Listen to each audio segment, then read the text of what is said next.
तो अब हम करेंगे हमारा नेक्स्ट पार्ट, जो कि है the French revolution and the idea of nation. तो मेरा एक सवाल है कि हम लोग ये टॉपिक क्यों पढ़ रहे हैं, तो आपका भी यही सवाल होगा। तो इसको क्लियर करते हैं कि फर्स्ट टॉपिक हम ये क्यों पढ़ रहे हैं। तो देखो क्या हुआ था, जो फ्रांस है, फ्रांस में ही पहली बार ऐसा हुआ था। अगर हम पूरे वर्ल्ड की बात करें तो जो फ्रांस है, फ्रांस ही एक ऐसा कंट्री था जहाँ पर पहली बार ऐसा हुआ था कि जो राजा है, पहले राजा महाराजाओं का रूल था, तो उनको हटा कर क्या हुआ था, पीपल के हाथ में पावर आ गया था। तो पीपल के हाथ में जब पावर आया तो इसे ही बोला गया था the first clear expression of nationalism. क्यों बोला गया था? क्योंकि जो राजा था, राजा को हटा दिया गया और पावर किसके हाथ में आ गई, पीपल के हाथ में आ गई। तो फर्स्ट टाइम ऐसा हुआ था, वो भी 1789 में। इसलिए हम स्टार्टिंग में कुछ भी पढ़ते हैं तो फ्रेंच रिवॉल्यूशन पढ़ते हैं। तो देखो ये हमने क्लास 9 में पढ़ा है, फ्रेंच रिवॉल्यूशन के बारे में हमने पूरा क्लास 9 में डिटेल में पढ़ा है। तो देखो हम लोग का इस चैप्टर में क्या मेन कॉन्सेप्ट है, इस चैप्टर में हम पढ़ने वाले कि कैसे नेशनलिज्म की फीलिंग पूरे यूरोप में फैली। तो स्टार्टिंग करेंगे फ्रेंच से और पूरे जाएंगे यूरोप तक। तो ये हमारा टॉपिक है। अब स्टार्ट करते हैं। तो इसकी वजह से क्या हुआ ना कि जो राजा के हाथ में पावर थी उसको हटा के क्या किया गया, पीपल के हाथ में आ गई। तो the political and constitutional changes that came in the wake of French revolution lead to transfer of sovereignty from the monarchy to the body of French reason. अब देखो जो मैंने बोला वही लिखा है। जो पॉलिटिकल और कॉन्स्टिट्यूशनल चेंजेस के चलते उधर क्या किया गया, देखो उधर जो पीपल थे, पीपल को क्या हुआ था, लुई 16, आपको याद होगा क्लास 9 पे, तो लुई 16 के ऊपर सब लोग को बहुत भड़क गए थे सब लोग। तो आके सब क्या करने लगे, किले पे हमला करने लगे उनके, और क्या किए, जो लुई 16 थे वो छोड़ के भाग गए और पावर आ गई पीपल के हाथ में। तो वही बोल रहे हैं कि जो फ्रेंच रिवॉल्यूशन के चलते क्या हुआ, ट्रांसफर ऑफ सॉवरेनिटी, मतलब कि जो पावर है, पावर को ट्रांसफर किया मोनार्की से फ्रेंच सिटीजन्स के हाथ में। मोनार्की के पास सारी पावर होती थी, तो उससे हटाकर क्या किया गया, जितनी भी पावर है वो फ्रेंच सिटीजन्स जो है उनके हाथ में चली गई। तो इतना आपको क्लियर हुआ। तो देखो the revolution proclaim that it was the people who would henceforth the constitute the nation and shape it destiny. अब ये क्या दिया है, अब देखो नेशन तो बन गया, नेशन मतलब कि क्या, उन लोग आज़ाद तो हो गए, अभी आज़ाद तो हो गए, लेकिन अभी एक कंट्री को कंट्री बनाने के लिए बहुत सारी चीज़ें इंट्रोड्यूस करनी पड़ेगी। अब ऐसा मैं क्यों बोल रहा हूँ, क्योंकि देखो जो राजा है, राजा की वजह से क्या हुआ था, बहुत सारे अलग अलग लैंग्वेज वाले लोग उनके टेरिटरी में आ गए थे। कैसे, अब देखो समझो ये एक राजा का किंगडम है, ओके, बाजू में एक और किंगडम है। तो राजा ने क्या किया, इस किंगडम को क्या किया, हमला कर दिया, इस किंगडम को हमला करके क्या कर लिया, ये किंगडम का वो कैप्चर कर लिया। तो अब राजा की जो टेरिटरी है वो कितनी बड़ी हो गई, वो हो गई इतनी बड़ी टेरिटरी हो गई। तो इसके अंदर के जो भी लैंग्वेज बोलने वाले लोग रहेंगे वो भी तो आ जाएंगे ना उसकी टेरिटरी में। तो यही बात हो रही है कि क्या हुआ, इसकी वजह से अलग अलग जो लैंग्वेज वाले लोग हैं वो उसी कंट्री में आ गए, उसी टेरिटरी में आ गए। तो अब उनके अंदर क्या करना पड़ेगा, कलेक्टिव आइडेंटिटी डेवलप करनी पड़ेगी, एक कॉमनेस डेवलप करना पड़ेगा कि वो लोग एक ही कंट्री के लोग हैं। नहीं तो क्या हो जाएगा, आगे चल के क्या करेंगे, अगर वो लड़ाई कर देंगे या फिर बोल सकते हैं पावर तो पीपल के हाथ में आ गई है, तो पीपल भी अभी झगड़ा करने लगे हैं कि इसको ज़्यादा पावर मिली, इसको कम मिली। तो इसलिए क्या किया जाएगा, सबके अंदर कॉमनेस डेवलप करना चाहिए, उन्हें गवर्नमेंट बनाना चाहिए, ये सब करना चाहिए। तो यही सब देखेंगे कि उन लोगों ने कैसे कलेक्टिव आइडेंटिटी डेवलप की अपने अंदर, मतलब कि कैसे ऐसे आइडिया डेवलप किया ताकि क्या है, उन लोगों को कॉमन दिखाया जा सके। तो ये सब उन्होंने कैसे किया, अब वही देखेंगे। तो अब देखते हैं next part. From the very beginning the French revolutionary introduce various measures and practice that could create a sense of collective identity among the French people. अब ये क्या है, तो देखो जो मैंने अभी बोला वही है कि क्या हुआ, अभी उनको अगर कॉमन दिखाना है, सबको इक्वालिटी देनी है या फिर सबको इक्वल दिखाना है, ताकि क्या हो, किसी को या ये ना लगे कि उनके साथ डिस्क्रिमिनेशन हो रहा है। तो उसके चलते उन्होंने क्या किया, बहुत सारी चीज़ें इंट्रोड्यूस की ताकि क्या हो, उनको क्या दिखाया जा सके, उनके साथ भेदभाव ना किया जा सके, ऐसे उन्हें दिखाया जाए। तो ये सब उन्होंने इंट्रोड्यूस किया। अब क्या इंट्रोड्यूस किया, सेंस ऑफ कलेक्टिव आइडेंटिटी लाने के लिए। तो देखो अब देखो पॉइंट्स में आपको आंसर लिखना है, क्वेश्चन आया तो कि वो मतलब what step did the French revolutionary take to create a sense of collective identity among the French people, ये क्वेश्चन आता है आपको। तो इसका आंसर आपको पॉइंट में लिखना रहता है। तो क्या है, फर्स्ट देखो जो ब्लू है फिर ग्रीन है, तो ब्लू ग्रीन जैसे ही स्विच होते जाएगा वैसे ही आपका पॉइंट चेंज होता जाएगा। तो फर्स्ट पॉइंट से स्टार्ट करते हैं। तो फर्स्ट पॉइंट क्या दिया है, the idea of la patrie the fatherland and la le city on the citizens emphasize the notion of united community enjoying equal rights under a constitution। अब ये क्या है, देखो पहले उन्होंने क्या किया, ला पैट्रिया इंट्रोड्यूस किया, मतलब कि फादरलैंड, जैसे देखो हम लोग का जो भारत माता होती है, हम बोलते हैं भारत माता, तो उन्होंने क्या बोल दिया कि जो फ्रांस है वो उनके पिता है, उन्होंने वो ऐसा बोला। अब उसके बाद एंड ली सिटी ऑन मतलब क्या हो गया कि उधर के जो सिटीजन्स हैं, अब जो सिटीजन्स हैं वो एक ही कम्युनिटी में रहेंगे, एक यूनाइटेड कम्युनिटी में रहेंगे और इक्वल राइट्स एंजॉय करेंगे, ना ही किसी के साथ डिस्क्रिमिनेशन होगा और ना ही कोई कॉन्स्टिट्यूशन के ऊपर जाएगा। अब इक्वल राइट्स एंजॉय करेंगे सब लोग और कॉन्स्टिट्यूशन के अंडर में रहेंगे सब लोग, कॉन्स्टिट्यूशन को सबको फॉलो करना पड़ेगा। तो ये हो गया हमारा फर्स्ट पॉइंट। अब सेकेंड पॉइंट देखते हैं। A new French flag the tri colour was chosen to replace the royal former standard. अब ये क्या है, अब उन्होंने क्या किया, अब जो राजा का जो फ्लैग था, जो रॉयल स्टैंडर्ड का फ्लैग था, जो राजा का पुराना फ्लैग था, उसको हटा दिया और क्या किया, एक अपना ही फ्लैग लेके आया, एक अपना फ्लैग लेके आया। जैसे देखो हम लोग इंडिया को कैसे दर्शाते हैं, हम लोग इंडिया को एक सिंबल के जरिए दर्शाते हैं जो है हमारा फ्लैग। तो वैसे ही क्या हुआ, फ्रेंच को भी क्या है एक सिंबल की तरह जरिए दर्शाना चाहिए, इसलिए उन्होंने क्या किया, एक ट्राई कलर फ्लैग इंट्रोड्यूस किया। अब जो ट्राई कलर फ्लैग है उसका कलर आप मेरे को कमेंट सेक्शन में डालोगे अगर आपको पता है तो, नहीं तो फिर गूगल पे सर्च करो या फिर इसी चैप्टर में आपको स्टार्टिंग में ही दिखा होगा उस पेंटिंग में, तो आप मेरे को कमेंट में डालो अगर आपको पता है तो। तो उन्होंने एक नया फ्रेंच फ्लैग लाया जो था ट्राई कलर फ्लैग, उसको चूज़ किया तो रिप्लेस द रॉयल स्टैंडर्ड, मतलब कि जो रॉयल स्टैंडर्ड का जो राजा का फ्लैग था उसे हटा दिया गया और एक न्यू फ्रेंच फ्लैग लाया गया जो फ्रेंच सिटीजन को पूरा इक्वल दिखाया। अब ये सेकेंड पॉइंट हो गया हमारा। The State General was elected by the body of active citizens and renamed the National Assembly। अब ये क्या है, तो आपने अगर फ्रेंच रिवॉल्यूशन पढ़ा होगा तो आपको पता होगा कि क्या थे, 3 स्टेट हुआ करते थे, फर्स्ट स्टेट, सेकेंड स्टेट और थर्ड स्टेट।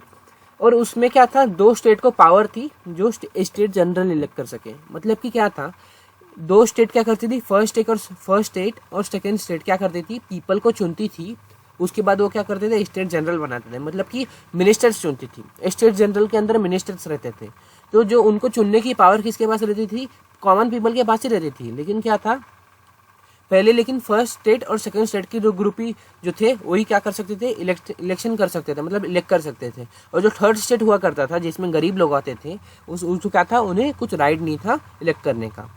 तो इसकी वजह से क्या हुआ, उसे हटाया गया, स्टेट जनरल जो था उसे हटाया गया और क्या किया गया, अब एक्टिव सिटीजन ही इलेक्ट करेंगे। मतलब कि first state, second state, third state ये तो होगा ही नहीं, ये कॉन्सेप्ट तो हट ही गया। उसके साथ ही साथ क्या हो गया, एक नेशनल असेंबली बनाएगी जिसमें जो भी मिनिस्टर्स है उसको जितने भी सिटीजन्स है वो सब मिलकर इलेक्ट करेंगे। अब देखते हैं नेक्स्ट क्या दिया है। New hymns were composed, oaths taken, martyrs commemorated, all in the name of the nation. अब इसका मतलब क्या है, तो देखो नए नए राष्ट्रगीत बनाए गए, मतलब बोल सकते जैसे हम लोग का क्या रहता है, हम लोग का जनगण मन रहता है, वैसे ही क्या है इधर भी क्या है, नए हेम्स बनाए गए, मतलब कि राष्ट्रगीत बनाए गए। उसके बाद ओथ्स लिए गए, शपथ ली गई, इन्होंने अलग अलग शपथ ली। उसके बाद मार्टरी कमेमोरेटेड और इन द नेम ऑफ नेशन। तो देखो जो शहीद लोग थे उन्हें क्या किया गया, याद किया गया नेशन के नाम पे, मतलब कि ये जो लोग हैं ये नेशन की वजह से मरे हैं, मतलब कि कैसे नेशन को आज़ाद करते करते ये शहीद हो गए हैं, तो इन्हें ऐसे याद किया गया। अब उसके बाद a centralized administrative system was put in place and it formulated uniform law for all citizens within the territory।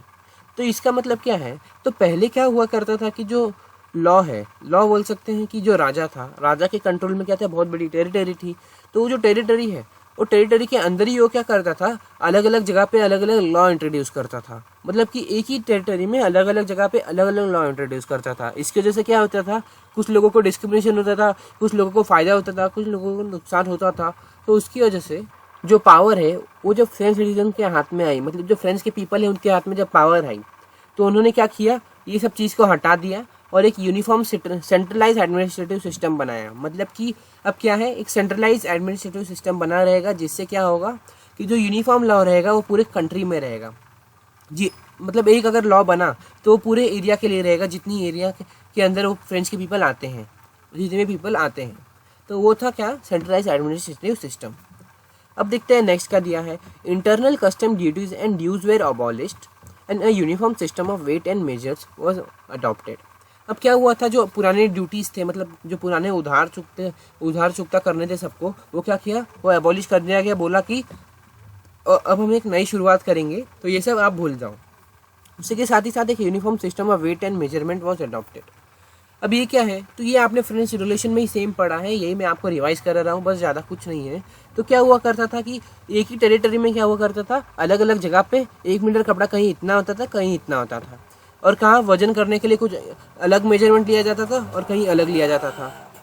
तो ये सबको हटा के क्या कर दिया गया, एक सेंट्रलाइज वेट एंड मेजरमेंट का भी अडॉप्ट किया गया। मतलब कि क्या होगा, जो पूरी टेरिटरी रहेगी, जितनी भी फ्रेंच के पीपल की जितनी भी एरिया है उसके अंडर क्या रहेगा, जो वेट और मेजरमेंट का कंसेप्ट रहेगा वो इक्वल रहेगा। अगर 1 मीटर कपड़ा कहीं इतना रहता है तो क्या रहेगा, पूरे कंट्री में इतना ही रहेगा 1 मीटर, या फिर अगर 1 मीटर इतना रहता है तो इतना ही रहेगा पूरे कंट्री में। तो क्या किया गया, सेंट्रलाइज कर दिया गया, या फिर बोल सकते हैं यूनिफॉर्म सिस्टम ऑफ वेट और मेजरमेंट लाया गया। अब उसके बाद क्या है, regional dialect way discourages and French as it was spoken and written in Paris become the common language of the nation। अब क्या किया गया, जो रीजनल डायलेक्ट्स होते थे, मतलब जो अलग अलग लैंग्वेज थे अलग अलग रीजन के, उसको डिस्करेज किया गया, मतलब उसमें से कोई भी लैंग्वेज को सपोर्ट नहीं किया गया।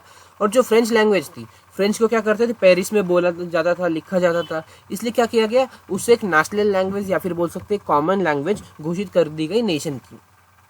तो क्या हुआ, उधर नेशनल लैंग्वेज घोषित कर दी गई नेशन की। कौन सी लैंग्वेज, फ्रेंच लैंग्वेज। तो इसलिए इसका नाम पड़ गया था फ्रांस। अब देखो, इतना हमने समझ लिया कि कैसे जब पावर पीपल के हाथ में आई तो उन्होंने क्या क्या चेंजेस लाए, क्या क्या किया। उसके साथ ही साथ equal identity, collective identity develop करने के लिए उन्होंने क्या क्या स्टेप्स लिए। तो ये सब आपको लिखना है। तो इसके अंदर कुछ 7 या 6 पॉइंट्स हैं, तो ये 6 पॉइंट्स से 7 पॉइंट्स आपको लिखने हैं। अब जितना मार्क्स का क्वेश्चन आएगा उतने पॉइंट्स आपको लिखने हैं। तो अब नेक्स्ट देखते हैं। The revolutionary further declared that it was the mission and the destiny of French nation to liberate the people of Europe from despotism. In other words, to help other people of Europe to become nation. तो अब इन लोग क्या बोलते हैं, जो French citizens थे उन लोग क्या बोलते हैं, जो रिवॉल्यूशनरीज हैं उन लोग बोलते हैं कि अभी तो हम लोग ने तो अपना क्या कर दिया, हम लोग का जो काम था वो तो हमने कर दिया, कि फ्रेंच को क्या कर दिया, फ्रांस को आज़ाद कर दिया। अब लेकिन हम लोग एक नोशन और लेके चल रहे हैं अपने अंदर कि क्या है, हमें खुद को आज़ाद कर दिया वो नहीं चलेगा, अब हम क्या करेंगे, यूरोप के पीपल को भी आज़ाद करेंगे। ताकि क्या हो, वो क्या करना चाहते थे, खुद को ही नहीं पूरी एरिया को क्या करना चाहते थे, डेस्पोटिज्म से बताना चाहते थे। मतलब कि जो राजा का रूल है उसे हटा कर क्या करना चाहते थे, उन लोग पीपल के पास पावर देना चाहते थे। वो क्या बोले कि हम लोग भी क्या करेंगे, पूरे यूरोप में नेशनलिज्म की फीलिंग लाएंगे और राजा को हटा देंगे। To help other people of Europe to become a nation. तो नेशन बनाने के लिए हम जो यूरोप के पीपल हैं उन्हें हेल्प करेंगे। अब ये सब हमने देख लिया। अब देखो, when the news of the event in France reach the different cities of Europe, student and other members of educated middle class began to set up Jacobin clubs. अब ये क्या है, तो देखो, जब ये फ्रांस में जो भी चक्कर हुआ कि जो राजा हट गया, उसके बाद पावर पीपल के हाथ में आ गई, ये सब जो है पूरा एकदम बोल सकते हैं आग बबूले की तरह फैल गया, पूरा यूरोप में फैल गया। फिर अलग अलग जो उधर के सिटीजन्स थे उन्होंने क्या किया, स्टूडेंट्स और other members of educated middle class जो थे उन्होंने क्या किया, जैकोबिन क्लब्स बनाना स्टार्ट किए। जैकोबिन क्लब्स क्या होता है, तो ये एक पॉलिटिकल क्लब होता है जो क्या करता है, उनको क्या चाहिए, मतलब कि जैसे इन लोग का जो आइडिया था, जो फ्रेंच रेवोल्यूशन का आइडिया था उसको सपोर्ट करता है। मतलब कि यूरोप के पीपल को क्या करना था, इन्हें यूरोप के पीपल को लिबरेट करना था, किससे, डेस्पोटिज्म से।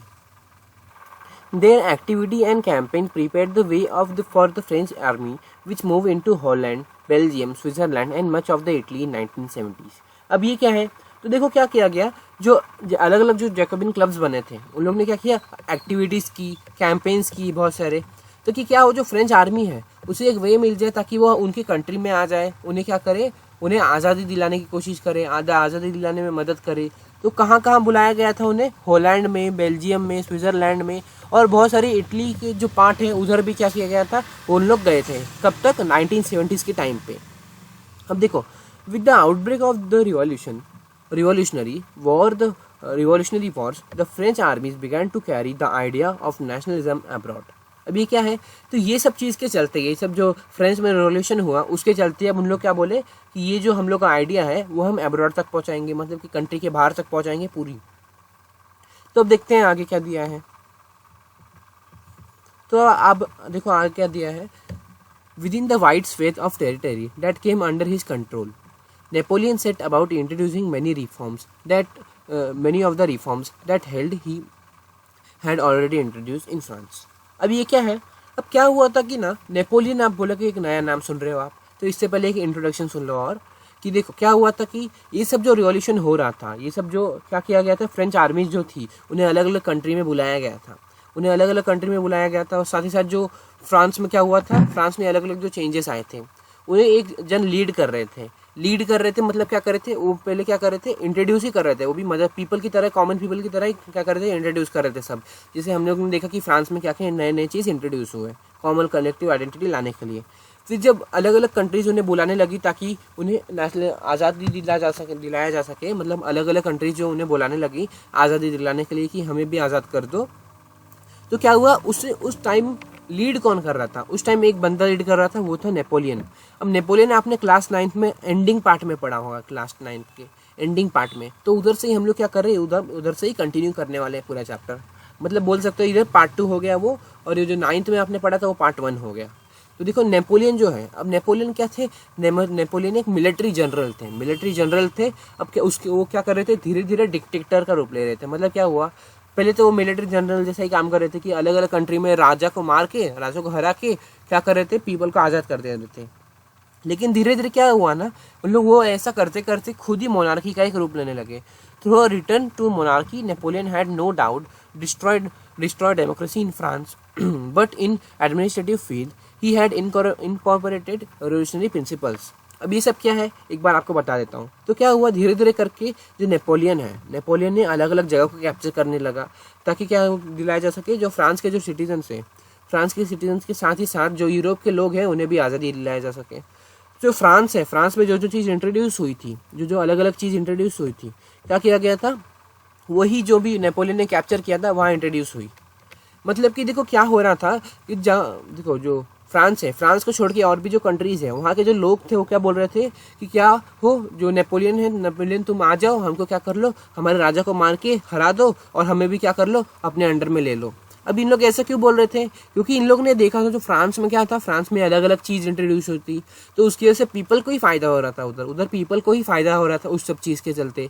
सब लोग क्या बोलने लगे कि फ्रांस के जो भी लोग हैं वो आ जाए, हमें बचा ले, हमारे राजा को ख़त्म कर दे और क्या कर ले, हमें अपने अंडर में ले ले। उससे क्या होगा, हम लोग भी क्या कर लेंगे, इक्वल राइट्स इंजॉय कर पाएंगे, राजा के जैसे नहीं रहेंगे हम लोग। तो क्या हुआ, धीरे धीरे करके जो नेपोलियन है उसने कैप्चर को तो कर लिया, लेकिन अब क्या हुआ, कैप्चर करने के साथ ही साथ वो उधर का डिक्टेटर बन गया। मतलब अब वो रूल कर रहा है, वो जो जितनी भी कंट्री उसने कैप्चर की है और जो फ्रांस है उसे सब रूल कर रहा है। मतलब क्या हुआ, जो नेपोलियन था, नेपोलियन जब पीपल थी, जो पावर है वो पीपल के हाथ में आ गई, तो धीरे धीरे करके जो उधर का जो मिलिट्री जनरल है वही क्या बन गया, वही बन गया डिक्टेटर। मतलब कि अब वही करेगा रूल, वही बन गया राजा। अब वो बन तो गया, लेकिन उसने क्या किया, उसने डेमोक्रेसी को डिस्ट्रॉय कर दिया, क्योंकि वो राजा बन गया तो डेमोक्रेसी पूरी तरह से डिस्ट्रॉय हो गई फ्रांस में। लेकिन देखो उन्होंने क्या किया, एक नए नए एडमिनिस्ट्रेटिव फील्ड में चेंजेस लाए, अलग अलग चेंजेस लाए, अलग अलग प्रिंसिपल्स लाए, पीपल के फायदों के लिए ही, in order to make whole system more rational and efficient. क्यों ऐसा किया उन्होंने, ताकि जो सिस्टम है वो अच्छे से चले। अब ये कि उन्होंने क्यों किया, कैसे किया, वो सब हम देखने वाले हैं। तो देखो जो टेरिटरी उन्होंने कैप्चर की नेपोलियन ने, मतलब कि फ्रांस है, फ्रांस को बाद जो भी टेरिटरी है जो आज़ाद दिलाने के लिए उन लोग बोले थे, तो उनको जितने भी कैप्चर की, तो वो जो कैप्चर की उसके अंदर भी उन्होंने अलग अलग लॉ इंट्रोड्यूस किए। ये जो लॉ हमने देखे फ्रांस में वो तो ठीक है, और भी कई लॉज इंट्रोड्यूस किए पूरे फ्रांस में, जितना भी एरिया जो नेपोलियन के पास था उसमें उन्होंने अलग अलग चीज़ें इंट्रोड्यूस की। अब वो क्या था, civil code of 1804, usually known as the Napoleonic code. अब ये क्या है, जो भी उन्होंने इंट्रोड्यूस किया उससे बोला गया है सिविल कोड, या फिर बोल सकते हो नेपोलियनिक कोड। तो आपका पूछा जा सकता है एग्जाम में कि सिविल कोड क्या होता है 1804 का, या फिर नेपोलियनिक कोड क्या होता है। तो अगर आपको पूछा गया तो कि civil code of 1804 is what, तो आपको लिखना है कि नेपोलियनिक कोड, बस इतना ही। अब देखो, अब आगे देखते हैं। Did away with all privileges based on birth, establish equality before law and secure the right to property। अब जो सिविल कोड ऑफ 1804 है, या फिर बोल सकते हैं नेपोलियनिक कोड, उसमें क्या इंट्रोड्यूस हुआ कि उसमें क्या हुआ था, जो प्रिविलेजेस बेस पे बर्थ ऑन बेस मिलती थी, मतलब कि बेस ऑन बर्थ मिलती थी। जैसे बोल सकते हैं कोई बच्चा पैदा हुआ उसी टाइम पे उसे घोषित कर दिया गया कि वो अगला हमारा राजा बनने वाला है। मतलब क्या था कि जो कॉमन पीपल है उनके हाथ में कुछ पावर नहीं रहती थी। क्या हुआ करता था, जो मतलब अपर कास्ट के रहते थे, जो भी ऊपर वाले सेक्शन के रहते थे, उन्हें क्या किया गया था, क्या बोल सकते हैं, प्रिविलेजेस स्टार्टिंग में ही मिल जाते थे, बर्थ से। जैसे कोई बच्चा जन्म लिया उसे प्रिविलेजेस मिल गई, तो ये सब प्रिविलेजेस स्टार्टिंग में हटा कर क्या किया दिया गया, अब जो बंदा जैसा करेगा उसे वैसा मिलेगा, ऐसा कर दिया गया। तो नेपोलियन ने ये अच्छी चीज़ इंट्रोड्यूस की ना, ताकि क्या होगा, डिस्क्रिमिनेशन जो होता था वो खत्म हो जाएगा। उसी के साथ ही साथ establish equality before law and secure the right to property. तो इक्वालिटी भी उन्होंने एस्टेब्लिश की, लॉ के अगेंस्ट, मतलब कि सब लोग लॉ के अंदर ही रहेंगे, या फिर बोल सकते हैं जो कॉन्स्टिट्यूशन है उसके अंडर ही सब लोग रहेंगे और सब लोग इक्वालिटी इंजॉय करेंगे। उसी के साथ ही साथ secure the right to property. अब क्या हुआ करता था कि जो पहले फर्स्ट स्टेट और सेकंड स्टेट होते थे, तो उन लोग क्या करते थे, जो थर्ड स्टेट हुआ करता था, थर्ड स्टेट को लड़ाई झगड़ा करके जो उनकी जितनी भी प्रॉपर्टी होती थी वो छीन लिया करते थे। या फिर बोल सकते हैं जो पहले राजा हुआ करता था, उसे अगर एक जगह पसंद आ जाती थी तो क्या करता था, उस जगह पे जो भी रहता था उसको मार पीट के क्या करता था, हटा देता था और वो जगह कैप्चर कर लेता था। तो वो सब हटा दिया गया और राइट टू प्रॉपर्टी एस्टेब्लिश की गई, जिससे क्या होगा, जो भी पीपल की प्रॉपर्टी है वो सिक्योर रहेगी। उसी के साथ ही साथ अब देखो, Napoleon simplify administrative divisions, abolish the feudal system and freed prison from serfdom and monetary dues. अब ये सब क्या है, तो देखो, अब पहली बात तो देखो, नेपोलियन जो थे उन्होंने एडमिनिस्ट्रेटिव डिवीजन जो थे उसे सिंप्लीफाई किया। मतलब क्या कर रहा था नेपोलियन है, वो हर फ्रंट में क्या कर रहा था, सब चीज़ को सिंपल कर रहा था ताकि क्या हो, सब चीज़ अच्छे से चले। तो आप कैसे बोल सकते हो कि ये जो नेपोलियन है, भले ही वो डिक्टेटर का रूप ले लिया, लेकिन वो कुछ कहाँ गलत कर रहा है, तो आप ये बोलोगे। अब उसने क्या किया, अबॉलिश द फ्यूडल सिस्टम। अब फ्यूडल सिस्टम क्या था, तो देखो जो पहले राजा हुआ करता था, तो राजा के पास क्या थी, बहुत सारी ज़मीन थी। तो ज़मीन के लिए क्या करता था, जो राजा है, राजा अपने अंदर बहुत सारे लोग रख लेता था और वो लोगों को राजा पैसा देता था और बोलता था कि जाके मतलब ये ज़मीन में काम, ज़मीन के अंदर ये मतलब कुछ कराओ, और ताकि जिससे राजा को प्रॉफिट हो, जैसे बोल सकते हैं फसल उगाओ। तो क्या करता था, अब जो राजा ने जिसको काम दिया है, अब वो क्या करता था, वो भी अपने अंडर में एक पीजेंट रख लेता था। वो पीजेंट को बहुत ज़्यादा मारता था, पीटता था, फिर मारता पीटता नहीं था, या फिर बोल सकते हैं उसके साथ क्या करता था, बहुत अत्याचार करता था और उसे बहुत कम पैसा देता था। वो पूरा दिन मेहनत करता था तो उसे बहुत कम पैसा देता था। तो क्या हुआ करता था, और जितना भी पैसा राजा दिया है वो खुद रख लेता था और एकदम कम पैसा पीजेंट को दे देता था। तो ये जो फ्यूडल सिस्टम चला आ रहा था उसे भी क्या किया, हटा दिया गया। उसके साथ ही साथ freed peasant from serfdom and monetary dues.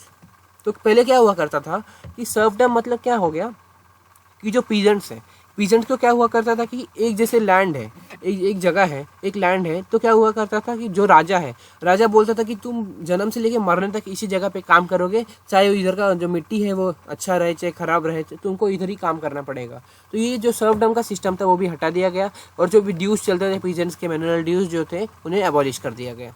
अब उसी के साथ ही साथ in the towns to guild restriction were remove, transportation and communication system were improve. जो भी रिस्ट्रिक्शन हुआ करते थे गुड्स को ट्रांसपोर्ट करने के लिए, मतलब कि एक जगह से, समझो ये जो जगह है, इस जगह से इस जगह पे जो गुड्स हैं ट्रांसफर करने के लिए पहले टैक्सेस बहुत ज़्यादा लगते थे।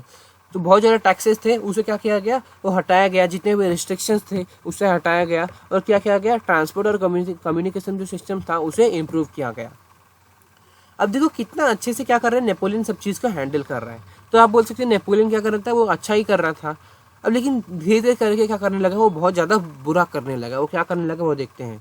Peasant, artisans, workers and new businessman, आगे बढ़ते हैं, enjoy a new found freedom. तो देखो जो पीजेंट्स थे, आर्टिस्ट थे, न्यू बिजनेसमैन थे, उन लोग क्या करने लगे, एक नया फ्रीडम एंजॉय करने लगे, क्योंकि क्या हो रहा था, अब उन्हें ज़्यादा प्रॉफिट हो रहा था और डिस्क्रिमिनेशन कम हो रहा था। तो ये बात हो रही थी उधर।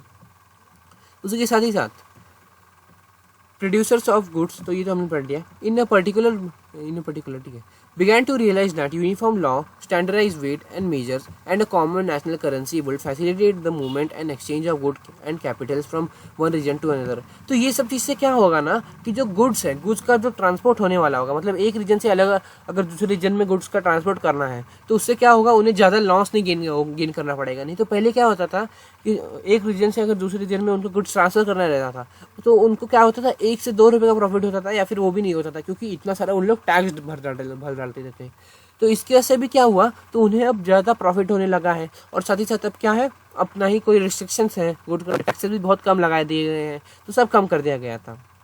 अब देखो, हाउएवर इन दिस एरिया, अब देखते हैं आगे क्या दिया, ठीक है, however in this areas conquer the reaction of local population to French rule very mix. अब क्या हुआ था, जितने भी एरिया क्या की थी, नेपोलियन ने कैप्चर की थी। नेपोलियन ने जितने भी एरिया को कैप्चर किया था, या फिर बोल सकते हैं जो फ्रांस है, फ्रांस को छोड़ के जितनी भी एरिया नेपोलियन ने कैप्चर की थी, तो वहाँ पे जो पीपल है, पीपल के अंदर जो पॉपुलेशन है, मतलब जो पॉपुलेशन है उसके अंदर, उनके अंदर मिक्स क्या था, मिक्स सोच थी, मतलब कि अलग अलग सोच थी, वो भी मिक्स थी। वो कैसी सोच थी, देखो पहले क्या था, initially in many places such as Holland, Switzerland, as well as in certain cities like Brussels में Jacobeans, millennia and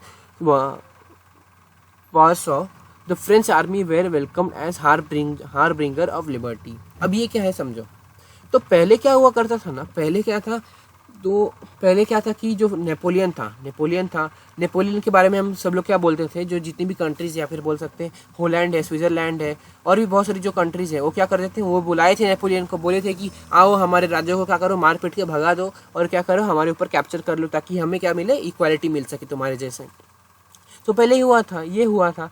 लेकिन फिर आप सोचो कि ये जो चीज़ है उसकी वजह से, उसके चलते क्या हुआ, जो हेट्रेड में बदल गया पूरा, जो अपोजिट में हो गया सब। क्या अपोजिट में हुआ कि पहले इन्हें बोला गया था हार ब्रिंगर ऑफ लिबर्टी, मतलब क्या कर रहे, ये हमारे पास आज़ादी लेके आ रहे थे। लेकिन फिर क्या हुआ, वही चेंज हो गया था, हॉस्टिलिटी में बदल गया था। वो क्यों बदला था, क्योंकि जो फ्रेंच आर्मी थे, जो नेपोलियन क्या कर रहे थे, जो नेपोलियन थे वो अपनी कंट्री वाले लोग को छोड़ के क्या किए थे, जो बाहर की जो कंट्रीज़ है वहाँ टैक्स थोड़ा ज़्यादा लगा दिए थे, सेंसरशिप लगा दिए थे, मतलब कि वो कोई आवाज़ नहीं उठा सकता उनके ऊपर। तो क्या किए थे, forced conception into the French army required to conquer the rest of the Europe. तो क्या किया गया था कि जो पूरे यूरोप को कैप्चर करने के लिए हर एक घर से कम से कम एक फ्रेंच सिटीजन्स जो है वो आर्मी में होना चाहिए। तो ये कर दिया गया था फोर्स करके, मतलब अगर किसी को जाना नहीं रहेगा तो भी उनको फोर्स करके ले जाया जाता था। फिर all seem to outweigh and the advantage of the administrative system. तब इसकी वजह से क्या हुआ कि जितना भी एडवांटेज मिलता था, या फिर बोल सकते हैं जितना भी इनको एडवांटेज मिला था, तो क्या किया, पूरा डिसएडवांटेज में चेंज हो गया। कैसे कन्वर्ट हो गया डिसएडवांटेज में, क्योंकि देखो अब इन लोग के साथ इतना एडवांटेज तो आ गया था कि इतना सारा उनको राइट्स मिला था, जो हम लोग ने अभी ऊपर पढ़ के आया। तो बिजनेसमैन, स्मॉल स्केल प्रोड्यूसर सब लोग खुश हो गए थे। लेकिन फिर क्या हुआ, धीरे धीरे चलते क्या हुआ, इन्होंने टैक्स इंक्रीज कर दिया, सेंसरशिप लगा दी, फोर्स कंसिस्क्रिप्शन लगा दिए। तो इसकी वजह से जो लोग हैं, लोगों के अंदर गुस्सा भरने लगा और वो सोचने लगे कि हम लोग तो इस कंट्री का पार्ट कैसे हो सकते हैं, हम लोग का तो एक अलग नेशन होना चाहिए, हम लोग की एक अलग कलेक्टिव आइडेंटिटी होना चाहिए। ऐसा होगा तो फिर हम लोग क्या हो जाएंगे, एक फ्रांस का ही पार्ट हो जाएंगे, तो फ्रांस बहुत बड़ा हो जाएगा। तो क्या करने लगे, तो इन लोग ये सब सोचने लगे कि इससे क्या होगा, इससे जो हम लोग का जो पॉलिटिकल फ्रीडम है, या फिर बोल सकते हैं जो पॉलिटिकल फ्रीडम था उनका, वो छीन जाएगा। कि अब क्या है, अब उन्हें एक रूलर रूल कर रहा है। तो क्या है, रूलर के अंडर में क्या कर रहे हैं, वो मजदूरी कर रहे हैं, या फिर बोल सकते हैं रूलर के अंडर में है वो। तो उनका जो पॉलिटिकल फ्रीडम है वो छीन चुका है, उन्हें ऐसा लग रहा था। तो इसलिए क्या किया गया कि जो पहले हार ब्रिंगर ऑफ लिबर्टी उन्हें बोला गया था, उसके बाद क्या किया गया, इनिशियली क्या किया गया, उन्हें हॉस्टिलिटी में कन्वर्ट कर दिया गया। जो आइडिया है वो हार ब्रिंगर ऑफ लिबर्टी से हॉस्टिलिटी में कन्वर्ट हो गया। तो वो क्या हो गया, पहले खुश तो थे लेकिन बाद में जाके वो बहुत गुस्सा हो गए उनसे। क्योंकि देखो अब आप समझो कि आप इंडिया के हो, तो इंडिया में जो सिटीजन्स रहेंगे वो आपके साथ जो उनका बॉन्ड रहेगा वो अलग रहेगा, और जो पाकिस्तान के साथ जो सिटीजन्स रहेंगे उनके साथ आपका बॉन्ड अलग रहेगा। मतलब क्या करोगे, इंडिया को जो पीपल है आप उनको पहले देखोगे कि जो पाकिस्तान के पीपल है उनको, तो आप बोलोगे हम लोग इंडिया के हैं तो इंडिया को ही देखेंगे ना पहले। तो यही हो रहा था कि जो नेपोलियन फ्रांस में ऐसा कुछ इंट्रोड्यूस नहीं किया था, तो फ्रांस के लोग बड़ा मजे से आराम कर रहे थे, मस्ती कर रहे थे। लेकिन क्या हुआ था, वही अपोजिट में क्या कर रहे थे, जो कैप्चर किए थे जितनी भी कंट्री, उनके अंदर ये सब चीज़ इंट्रोड्यूस कर रहा था, उसके चलते उन लोग के अंदर बहुत सारा गुस्सा भर गया। तो ये हमने समझ लिया कि क्या कंसेप्ट था नेपोलियन का, नेपोलियन कौन है, कहाँ से आए। तो यही था हमारा जो फर्स्ट ये टॉपिक। अब देखेंगे नेक्स्ट टॉपिक में हम लोग देखने वाले हैं the making of nationalism in Europe. तो क्या हुआ, फ्रांस का हमने फुल डिटेल में देख लिया कि फ्रांस में क्या हुआ था। तो ये आपको भी अच्छे से याद रहना चाहिए कि फ्रांस में क्या हुआ था। अब देखेंगे हम the making of nationalism in Europe, कि यूरोप में हमें नेशनलिज्म की फीलिंग कैसे पड़ी। क्योंकि देखो फ्रांस में कैसे पड़ी वो तो हमने फुल डिटेल में देख लिया कि फ्रांस में क्या हुआ, नेपोलियन आए, नेपोलियन ने कैप्चर कर दिया, लेकिन क्या हुआ, सबको इक्वलिटी मिल गई। तो अब देखो जो इसका आइडिया था वो यूरोप में कैसे फैला, वही हम देखने वाले हैं। तो अगर आपको वीडियो अच्छी लगी होगी तो इस वीडियो को लाइक और हमारे चैनल को सब्सक्राइब कर दीजिएगा।